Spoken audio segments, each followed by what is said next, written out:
हमारे बीच में आए हैं समय निकाल के। आपका पूरे कर्मचारियों की तरफ से हार्दिक स्वागत है। आज का जो हमारा ये प्रोग्राम है, पूरे प्रदेश में एक्शन लेवल के जितने ऑफिस हैं, हर जगह ट्रांसफर पॉलिसी को लेके, जो ऑनलाइन ट्रांसफर पॉलिसी है, उसके विरोध में है कि उसको लागू ना किया जाए। क्योंकि आप लाइनों पे हमें काम करना पड़ता है। लाइनों की जानकारी जो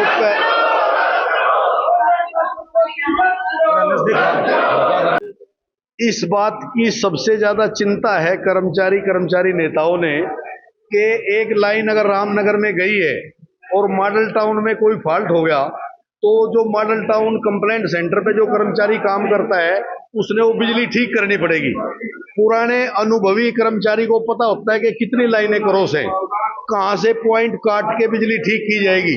अगर इस पॉलिसी के तहत काम में आए कर्मचारी बिना अनुभव के होंगे, उनको अनुभव नहीं होगा और वो काम करेंगे तो एक्सीडेंट होने के पूरे चांस है। एक्सीडेंट में बहुत सारे हमारे कर्मचारी पहले से ही सुरक्षित हार गए हैं, शहीद हो गए हैं, उनके परिवार बड़े प्रभावित होंगे और पूरे प्रदेश में हाहाकार मचेगी। जनता की जो आज कंप्लेंट 15 मिनट में दूर होती है, वो कई घंटे में दूर होगी। अनुभव की जरूरत है। मास्टरों की नौकरी और बिजली के कर्मचारी की नौकरी और महकमों की नौकरी अलग अलग है। हमारी मिलिट्री की तरह से बड़ी खतरनाक ड्यूटियां हैं, उनको अनुभव की जरूरत है। इसलिए हम इस पॉलिसी का विरोध कर रहे हैं, लेकिन सरकार मानने के लिए तैयार नहीं है और ये आंदोलन अभी आगे बढ़ेगा, एससी लेवल पे जाएगा। अगर वहां भी बात नहीं हुई तो 23 तारीख को रोहतक में एक बड़ी मीटिंग होगी और उसमें जेल भरो या हड़ताल, जो भी आंदोलन की काल आएगी, पूरे कर्मचारी उसमें एक साथ जुट हो गए इस पॉलिसी का विरोध करेंगे। आज ये पूरे प्रदेश में राज्य कार्यकारिणी के आह्वान पर एक्शन के माध्यम से बिजली मंत्री हरियाणा सरकार और एसीएस पावर हरियाणा सरकार के नाम ऑनलाइन ट्रांसफर पॉलिसी के विरोध में ज्ञापन सौंपा जाएगा।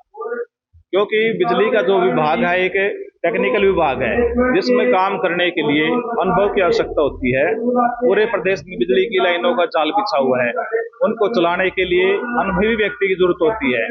अगर इस प्रकार से ऑनलाइन ट्रांसफर पॉलिसी लागू की जाएगी और कर्मचारी दाएं बाएं ट्रांसफर किए जाएंगे, तो कहीं न कहीं अनुभव में कमी आएगी और उसका परिणाम हमारे सामने फैटल और नॉन फैटल एक्सीडेंट के रूप में होगा। एक साल के बीच में लगभग 30 के लगभग फैटल और नॉन फैटल एक्सीडेंट हो चुके हैं पहले ही लाइन में, और ऐसा कोई विभाग नहीं है जिसमें इस प्रकार की दिक्कतें हो। हम कहते हैं कि अगर ऑनलाइन ट्रांसफर पॉलिसी सरकार को लागू करनी है तो करे, दूसरे विभागों में करे, शिक्षा विभाग में करे, अन्य विभागों में करे, लेकिन बिजली का विभाग अन्य विभागों से भिन्न है, इसकी परिस्थितियां अलग अलग हैं, तो इस विभाग में किसी प्रकार से ये लागू नहीं होना चाहिए। आज इकट्ठे होकर पूरे प्रदेश में यूनिटों पर एक्शंस के माध्यम से एसीएस पावर, बिजली विभाग और बिजली मंत्री हरियाणा सरकार को ज्ञापन दिया जाएगा।